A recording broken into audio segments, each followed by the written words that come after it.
Myself moon. দেখুন আমরা উনুনে রান্না করছি। দেখুন ঝাল হচ্ছে, মাছ ভাজা অংশ করে নেব, তারপর ঝাল কাগজ দিই, পাতলা কাগজ দিয়ে খুব একটা সাউন্ড হয়, ছোবড়া দিয়ে তো ছোবড়া দেওয়া হয়েছে, এই জন্য একটা ফুট করে একটা সাউন্ড দেওয়া হয়, সাউন্ড হয় ফুট করে। এরকম কেমন জ্বলছে একবার দেখুন,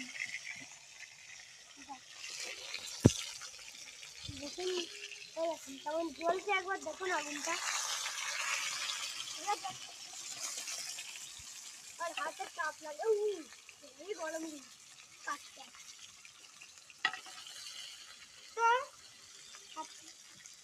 আপনারা যে আপনারা কে কে রান্না করেন সেটা আপনাকে কমেন্টে অবশ্যই জানাবেন। আর কে কে রেস্টুরেন্টে কাজ করে, যারা রেস্টুরেন্টে কাজ করে আর রান্না করে, তারা লাইক সাবস্ক্রাইব আর কমেন্টে আমাকে জানাবেন।